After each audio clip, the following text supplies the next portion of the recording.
오늘의 말씀은 마태복음 20장 24절에서 28절입니다. 열 제자가 이 말을 듣고 그 두 형제에게 분개하였다. 예수께서는 그들을 곁에 불러놓고 말씀하셨다. 너희가 아는 대로 이방 민족들의 통치자들은 백성을 마구 내리누르고 고관들은 백성에게 세도를 부린다. 그러나 너희끼리는 그렇게 해서는 안 된다. 너희 가운데서 위대하게 되고자 하는 사람은 누구든지 너희를 섬기는 사람이 되어야 하고, 너희 가운데서 으뜸이 되고자 하는 사람은 너희의 종이 되어야 한다. 인자는 섬김을 받으러 온 것이 아니라 섬기러 왔으며 많은 사람을 위하여 자기 목숨을 몸값으로 치러주려고 왔다. 이는 하나님의 말씀입니다. 하나님 감사합니다. 하나님을 믿고 신뢰하기에 우리는 주님의 은총이 승리할 것임을 분명히 믿지만 이 아침은 아프고 슬프고 참담합니다.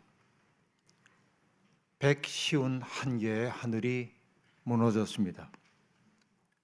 이태원 참사로 죽어간 모든 사람들을 주님께서 사랑의 품으로 안아주시길 바랍니다. 뿐만 아니라 사랑하는 생떼 같은 자식들을 잃고 비통에 잠겨 있을 이 땅의 라헬들에게도 주님의 위로가 함께하기를 소망합니다. 이 사건에 대한 어떠한 해석도 잠시 하지 말고 다만 슬퍼하고 애도하는 시간만을 우리가 가져야 하겠습니다. 그리고 어려움을 겪고 있는 사람들의 설당이 되어줄 마음을 품어야 하겠습니다. 종교개혁기념주일, 마틴 루터의 종교개혁 505주년을 기념하는 주일입니다. 14세기에 영국의 존 위클리프로부터 시작되어 15세기에 체코의 얀 후스, 그리고 16세기에 마틴 루터, 존 칼빈, 이런 이들로 지속되어 왔던 종교개혁의 역사. 개혁자들이 한마디로 외쳤던 것은 잃어버린 근본을 회복하자고 하는 말입니다. 근원으로 돌아가자고 하는 말이었습니다. 회복하자는 말 속에는 잃어버렸음이 담겨 있고, 돌아가자는 말 속에는 멀리 떠나왔음을 전제하는 말이기도 합니다. 신앙의 본질로부터 멀어진 교회의 현실을 보며 그들은 분노했습니다. 도대체 무엇이 그들을 분노하게 만들었을까요? 제도화된 교회가 복음을 가둬두고 있음을 그들은 느꼈기 때문에 그렇습니다. 생생한 구원의 경험을 구원론이 대체했고, 하나님 나라가 확장되는 것을 느꼈던 그 감동적인 경험들이 교리 속에 박제화되어 있었던 것입니다. 자기들과 조금이라도 다른 말을 하는 사람들을 용납할 수 없었던 그 교회의 현실이 개혁자들의 마음을 아프게 만들었습니다. 교회는 어느새 부유하게 되었고 권력기관처럼 되었고 사제 계급들은 특권을 누리고 살고 있었습니다. 바로 그것이 복음을 질식시키고 있었고, 개혁자들은 그 사실에 분노했습니다. 전례 이후에 급격한 성장세를 보였던 한국의 개신교회가 빠르게 성장했던 것과 똑같은, 아니 그것보다 더 급격하게 쇠퇴하고 있습니다.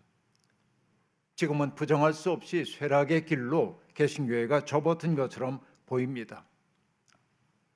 구한말을 거쳐 일제강점기, 전쟁 시기, 그 이후에 조국을 다시금 일으켜 세워야 했던 근대화의 시기들, 그리고 민주화의 시기를 거치는 동안 교회는 언제나 어려운 사람들 편에 서 있었고, 그리고 그들의 문제를 함께 해결하기 위해 눈물 흘리고 피땀을 흘렸습니다.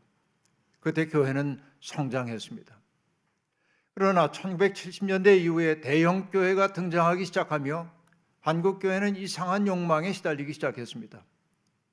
교회 성장이라고 하는 게 지상의 목표가 되었고, 그 때문에 수단 방법을 가리지 않고 커지면 그만이라고 하는 천박한 사고가 교회 안에 들어오기 시작했고 복음의 본질은 점점 훼손되기에 이르렀습니다. 그 결과 교회는 시민사회 영역과 분리되게 되었고 급기야 오늘에 이르러서는 역사 발전의 걸림돌로 그렇게 여겨지고 있습니다. 최근에 어느 통계를 봤습니다. 개신교인 하면 떠오르는 이미지가 뭐냐고 물었습니다. 한결같이 부정적 언어였습니다. 거리를 두고 싶은 이중적인, 이기적인, 사기꾼 같은, 배타적인, 부패한 사람들로 보인답니다. 억울합니다. 참담합니다. 모두가 그런 것 아닌데 그렇게 인식되고 있으니 말입니다. 코로나 이후 개신교에 대한 이런 인식은 더욱더 강화되거나 심화되고 있습니다. 그 결과가 무엇입니까? 지난 10년 동안 개신교 인구가 200만 명이 줄어들었다고 말하고 있습니다. 어마어마한 숫자입니다. 이게 우리의 정난한 현실입니다. 교회에 대한 사회적 공신력은 훼손되었고 사람들은 개신교에게 별로 기대할 바가 없다고 말합니다. 한마디로 얘기하면 지금의 개신교회는 맛을 잃어버린 소금이 길가에 버려져 사람들에게 밟히는 것처럼 밟히고 있는 형국이라 말할 수밖에 없습니다. 이런 때 우리는 종교개혁 기념주의를 맞이합니다. 수많은 교회에서 종교개혁때가 되면 언제나 앵무새처럼 반복되는 말들이 있습니다. 솔라 솔라 솔라라고 하는 말들이죠. 여러분들은 익숙할 겁니다. 솔라 피데, 솔라 스크립투라, 솔라 글로리아, 솔리 데오 글로리아. 라틴어를 배운 적이 없어도 누구나 다 알고 있는 구절들입니다. 오직 믿음으로만, 오직 성소로만, 오직 은총으로만, 오직 하나님의 영광을 위하여 라고 한 말입니다. 아름다운 말이고 우리의 신앙의 본질을 드러내는 단어입니다. 그러나 이 말은 한국 교회에서 오용되거나 오염되었습니다. 솔라피데 오직 믿음으로만으로 이 구절을 반복하고 있는 사람들에게 우리는 묻지 않을 수 없습니다. 어떤 믿음이란 말입니다. 사람마다 믿음의 빛깔이 다릅니다. 오직 성서로만이라고 얘기합니다. 당신이 말하는 성서의 진실이 뭐냐고 우리는 묻지 않을 수 없습니다. 이 말들이 오염되어 버리고 말았습니다. 삶과 고백, 세속과 교회, 거룩함과 속됨이 이분법적으로 분리되고 있습니다. 믿는 사람이라고 하는 허울은 있지만은 존재가 새로워져야 한다고 하는 갈망이 우리 속에 있습니까? 내가 이렇게 살면 안 된다고 하는 절실한 자기 고백이 있습니까? 하나님 앞에 울며 엎드려 내가 이렇게 살면 안 될 텐데 주님 나를 긍휼히 여기소서라고 우리 기도하고 있습니까? 타자들 앞에 나의 모습을 돌이켜 성찰해 가면서 나의 마음씀 때문에 마음 아파해 본 적이 있습니까? 새로운 존재가 되려는 치열한 노력은 없고 고백만 있다고 한다면 우리는 허위의식을 믿음인 줄로 알고 사는 것이라 말할 수밖에 없습니다.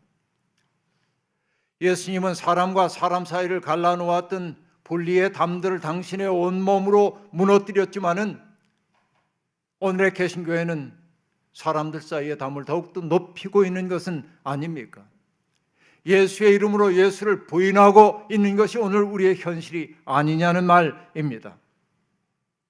우리가 정말 근본으로 돌아갈 수 있을까요? 너무 먼 데까지 와버린 것 아닐까요? 이 질문이 저를 괴롭게 만듭니다. 이러한 답답한 마음 때문일 겁니다. 종교개혁 기념주의를 앞두고 제 머릿속에 계속 떠오르는 찬송가가 있었습니다. 300장인데 내 마음이 낙심되며 근심에 눌릴 때 주께서 내게 오사 위로해 주시네. 가는 길 캄캄하고 괴로움 많으나 주께서 함께하며 내 짐을 지시네. 내 은혜가 내게 족하네. 그 은혜가 내게 족하네. 그 은혜가 족하네.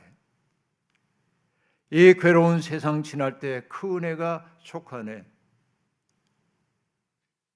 찬송가의 첫 대목, 내 마음이 낙심되며 근심에 눌릴 때 이게 내 마음인데 그 은혜가 족하네. 이 말씀은 선뜻 수긍이 되지 않았습니다. 은혜가 족하다고?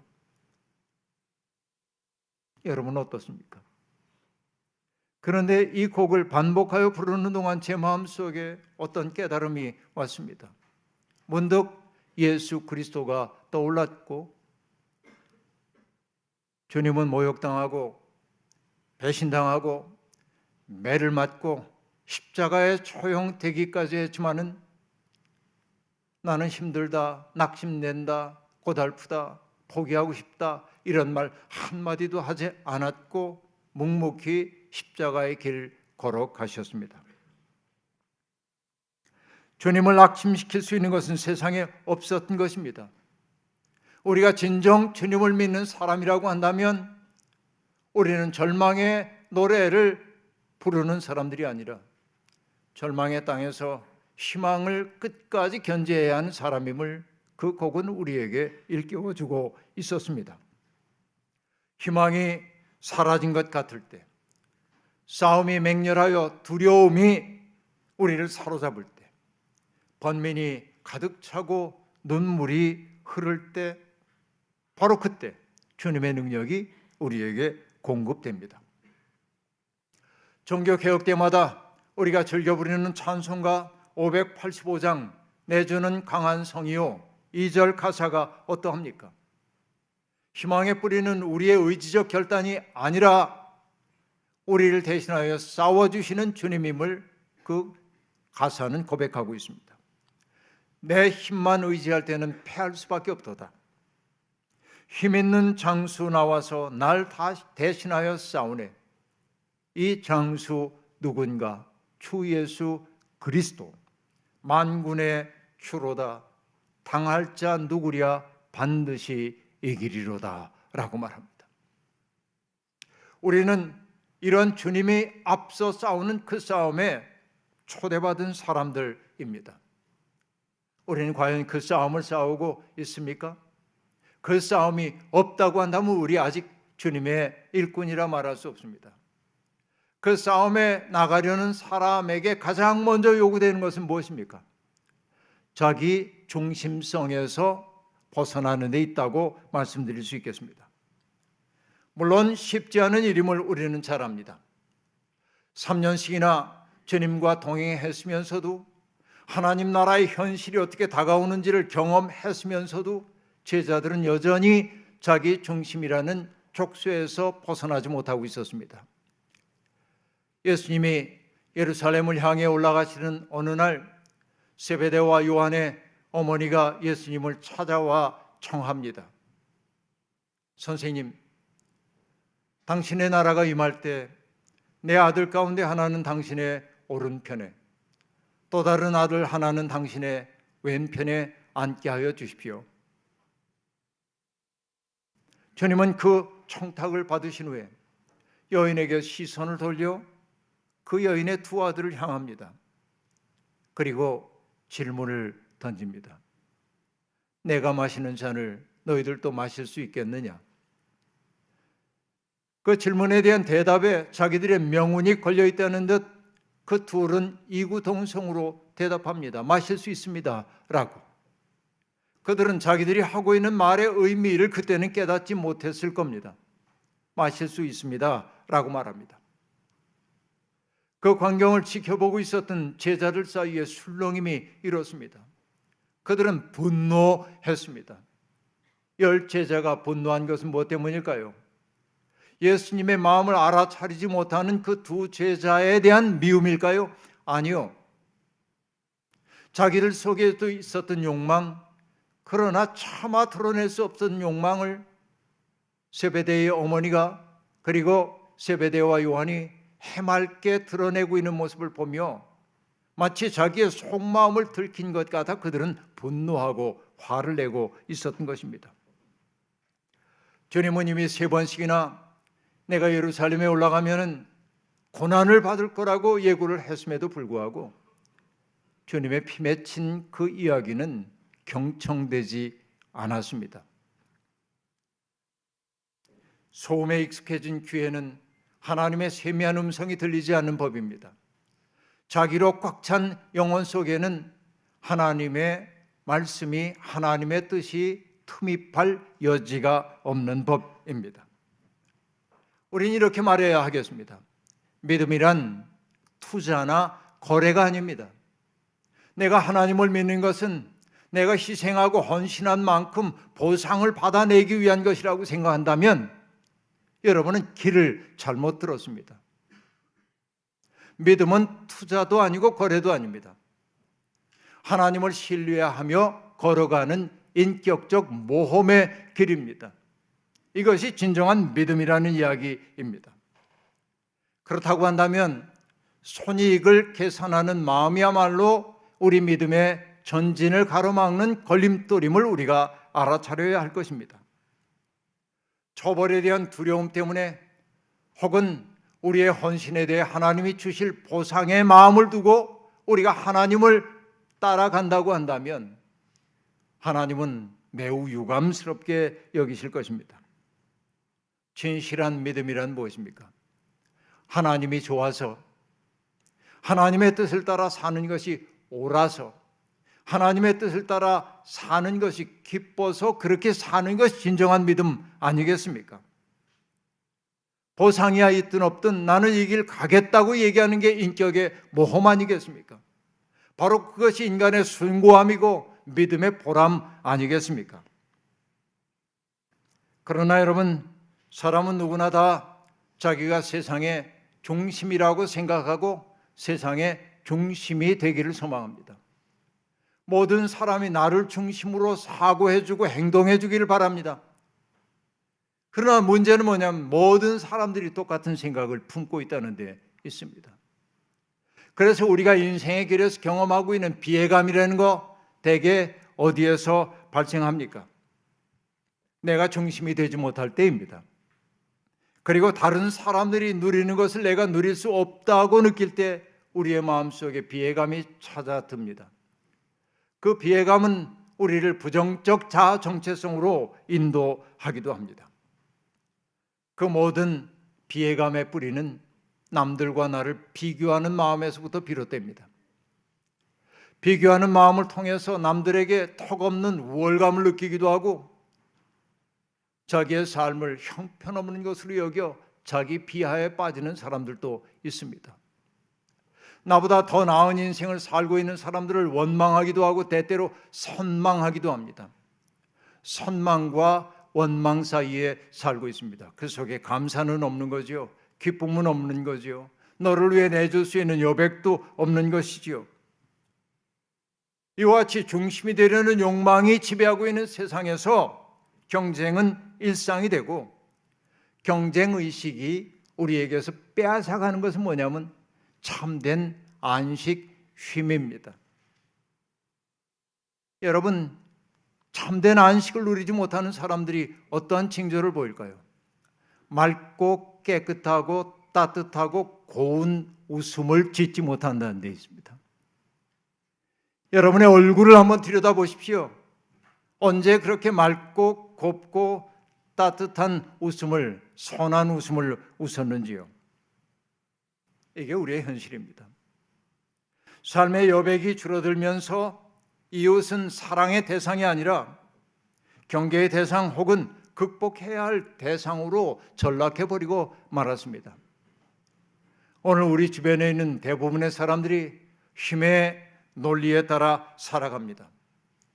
사람들은 그 힘을 얻기 위해 자신의 신앙적 양심까지도 팔아버리는 일이 비일비재합니다. 주님은 그런 비참한 우리에게 세상을 새롭게 살아보라고 부르고 계십니다. 너희가 아는 대로 이방인의 통치자들은 백성들을 마구 내리누리고 고관들은 백성들에게 쇄도를 부린다. 그러나 너희끼리는 그렇게 해서는 안 된다. 너희 가운데서 위대하게 되고자 하는 사람은 누구든지 너희를 섬기는 사람이 되어야 하고, 너희 가운데 누구든지 으뜸이 되려고 하는 사람은 다른 이들을 섬기는 사람이 되어야 한다라고 말합니다. 삶의 전환을 해야 한다는 얘기입니다. 남을 지배하려는 욕망을 내려놓지 않으면 평화는 불가능한 법입니다. 자기에게 위임된 권력을 사욕을 위해 사용하거나 다른 이들을 억압하는 데 사용하는 이들이 많이 있습니다.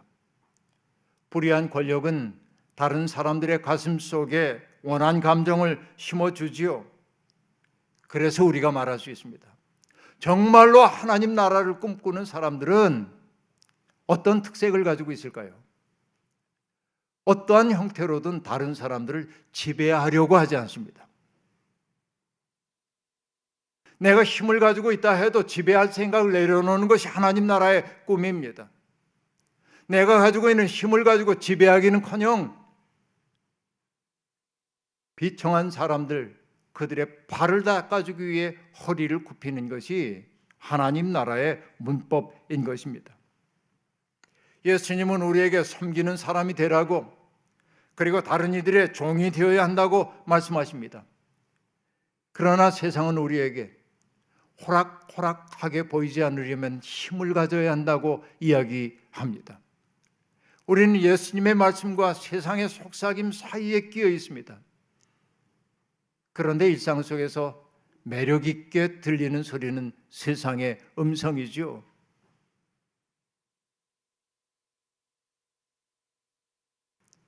이게 우리들의 비참함이죠. 그러나 여러분 잊지 마십시다. 우리는 다른 세상을 꿈꾸는 사람들입니다. 누군가를 섬긴다고 하는 것은 비굴해지라고 하는 말 아닙니다. 누가 진심으로 섬길 수 있습니까? 큰 정신이라야 진정으로 섬길 수 있습니다. 오늘 윤성정 장로님 기도 가운데도 얘기한 것처럼 예수님은 하나님과 근본 같은 분입니다. 그러나 그 동등함을 취할 것으로 여기지 않고 자기를 비워 종의 몸을 입고 이 세상에 오셨습니다. 그 주님을 보고 비굴하다고 말할 사람 아무도 없습니다.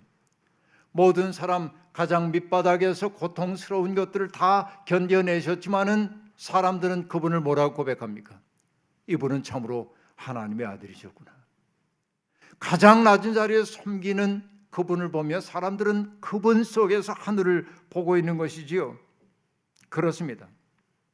사람들은 본능적으로 사랑에서 비롯된 섬김과 힘에 굴복하여 드러내 보이는 비굴함을 구별합니다.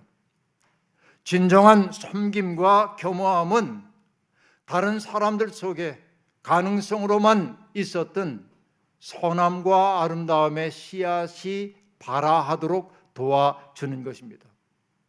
큰 정신과 만날 때만 우리의 영혼이 자라는 법입니다. 그 큰 정신의 품 안에 우리가 안길 때 우리 또한 자라는 것을 느낄 수 있습니다.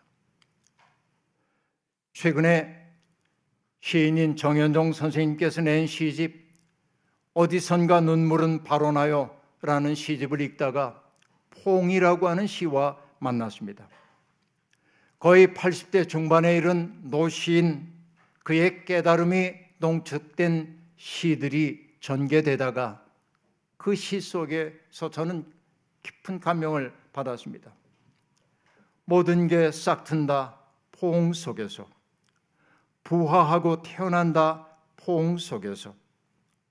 어찌 보면 평범하기 이를 데 없는 시어입니다. 그런데 몇 줄 더 내려가 이 시의 다음 대목에 이르는 순간 깊은 충격을 받았습니다. 그는 이렇게 말합니다. 포옹 이외에 이념이 없고 포옹 이외에 종교가 없다. 그리하여 지구는 꽃핀다 포옹 속에서. 이 말은 어떤 의미일까요? 사람들의 마음을 달뜨게 만드는 모든 이념에 고갱이가 있다고 한다면 뭐냐면 포옹이라는 거예요. 다름을 사랑으로 품어 안는 것이야말로 종교적 가르침의 진수라고 하는 말을 간결한 시어 속에 시인은 담아내고 있는 것입니다. 80 넘은 노객의 깨달음이 온축된 것입니다. 세상에 없는 어떤 이론도 이것을 넘어설 수 없는 것이죠. 시인은 포옹 속에서 지구라는 꽃이 핀다고 말합니다. 그는 그 꽃이 무엇인지 밝히지 않지만 이렇게 유추해 볼 수 있지 않을까요? 그 꽃은 모든 사람이 각자에게 풍부된 자기의 삶을 한껏 살아내는 것, 온갖 생명이 흥청거리는 평화 세상이 아니겠습니까? 저는 이 짤막한 시 속에 예수 그리스도의 가르침이 온전히 녹아들어 있다고 그렇게 느꼈습니다. 그런데 오늘 우리의 현실은 우리에게 호젓한 평화를 허락하지 않습니다. 기후위기라고 하는 조정이 이미 울렸고 도처에서 기후위기의 조짐들이 나타나고 있고 기후재앙의 규모는 나날이 커져가고 있습니다. 빈부의 격차는 점점 커지고 있고 부정의가 일상화된 세상에 우리가 살고 있습니다. 남들이 누리는 거 다 누리고 싶다고 하는 욕망이 우리를 사로잡고 있습니다. 그 때문에 우리는 그 길에 행복이 없음을 알면서도 욕망이라고 하는 전쟁터를 향해 날마다 나아가고 있습니다. 욕망과 현실 사이의 거리가 점점 멀어지고 있습니다. 그 때문에 우리는 스스로를 닥달합니다. 여유가 없습니다. 자기를 성찰하거나 남들의 시름소리를 들어줄 여유 없습니다. 그 때문에 어떤 일이 벌어집니까? 오늘 우리가 살아있다는 사실이 기적이라고 하는 사실을 전혀 깨닫지 못하고 살아갑니다. 우리의 주변에서 일어나고 있는 수많은 기적들에 눈이 감긴 채 살고 있는 겁니다. 바로 이것이 빈곤함입니다. 이전에 우리가 위기에 처할 때마다 기대할 수 있었던 공동체들이 하나둘 사라지고 우리는 점점 외톨이가 되어버리고 말았습니다. 바로 여기에 교회가 서야 할 자리가 있습니다. 적대감이 넘치는 세상에 사느라 지친 사람들에게 환대의 공간을 열어줘야 합니다. 내 모습 이대로 받아들여 주시는 주님처럼 우리도 품을 열고 나와 다른 사람들을 받아 안고 그들을 진심으로 존중할 수 있어야 합니다. 쉽지 않은 일입니다. 나하고 생각이 다른 사람, 지향과 취향이 다른 사람들, 정치적 입장이 다른 사람들, 신앙의 고백이 다른 사람들을 어떻게 그대로 받아들일 수 있습니까? 그러기에 우리는 기도하지 않을 수 없습니다. 주님이 주시는 능력 아니면 감당할 수 없습니다. 삶의 의미를 찾지 못하는 이들에게 자기의 삶이 무한히 값지다는 사실을 일깨워 주어야 합니다. 나와 다른 사람들과 연결되는 것이 얼마나 기쁜 일인지를 교회를 통해 경험할 수 있도록 해주어야 합니다. 그런데 여러분, 이 모든 것들이 가능한 것은 무엇입니까? 그리스도라고 하는 중심 속에 우리가 이어져 있을 때 가능한 일 아니겠습니까? 바로 그때 우리가 그 마음을 품고 살 때 교회는 팔복의 징후가 될 것입니다. 마음이 가난한 사람, 온유한 사람, 의에 줄이고 목마른 사람, 자비한 사람, 마음이 깨끗한 사람, 평화를 이루는 사람, 의를 위하여 핍박을 받은 사람들. 그러나 그런 삶 속에서 누구보다 행복한 사람들의 모습을 우리가 보여줄 수 있다고 한다면 우리는 가히 팔복의 징표가 되었다고 말할 수 있지 않겠습니까? 옥중에 갇힌 세례자 요한이 제자들을 주님께 보내어 질문합니다. 오실 그분이 당신입니까? 아니면 우리가 다른 분을 기다려야 할까요? 주님은 그들에게 대답하셨습니다. 가서 요한에게 너희가 듣고 본 바를 전하여라. 그리고 하신 말씀이 무엇입니까? 눈먼 사람이 보고, 다리 저는 사람이 똑바로 걷고, 앞을 보지 못하는 사람들이 보고, 나병 환자들이 깨끗해지고, 죽은 자들이 살아나고, 가난한 사람들에게 복음이 전파된다 하여라. 예수 그리스도라고 하는 그분 주변에서 벌어지고 있는 생명의 사건이 주님이 누구인지를 입증해 주고 있다고 하는 이야기입니다. 오늘 우리의 삶의 주변에 이런 사건들이 나타나기를 소망합니다. 교회를 통해 잠들었던 생명이 깨어나고, 메말랐던 사랑의 샘이 시원한 물로 가득 차고, 힘겨운 일을 만나도 우리가 명랑함을 잃지 않을 수 있다면, 불의에 대해서 저항하고 세상을 바로 세우기 위해 싸우면서도 거칠어지지 않을 수 있다면, 사람들은 우리를 보고 하나님이 정말 계시구나 이렇게 말하지 않을까요? 여러분, 종교개혁은 제도의 개혁만으로 일어날 수 있는 것 아닙니다. 우리들 한 사람 한 사람이 철저하게 변화되지 않고는 종교는 새로워지지 않는 법입니다. 교회에 대한 세간의 시선이 사뭇 따갑지만, 타고 남은 죄가 다시 기름이 된다는 희어처럼 죄처럼 변해버린 개신교의 현실 속에서 새로운 생명의 기름을 탄생시키는 저와 여러분이 되기를 주의 이름으로 축원합니다. 주신 말씀 기억하며 거듭의 기도 드리겠습니다. 하나님, 주님은 우리에게 가장 낮은 자리에서 사람들을 섬기는 사람이 되라고 초대하셨습니다. 그러나 세상은 호락호락한 사람 되지 말라고, 능력 있는 사람 되라고 말합니다. 우리도 모르는 사이에 우리의 마음은 주님의 속삭임보다 세상의 속삭임에 더욱더 반응합니다. 그 때문에 우리의 삶 속에서는 평화가 없습니다. 안식이 없습니다. 우리를 긍휼히 여겨 주옵소서. 큰 정신에 접속한 사람답게 주님이 부르시는 그 삶의 자리에 내려가 생명과 평화를 일구는 주의 일꾼들 되게 도와주옵소서. 예수님의 이름으로 기도하옵나이다. 아멘.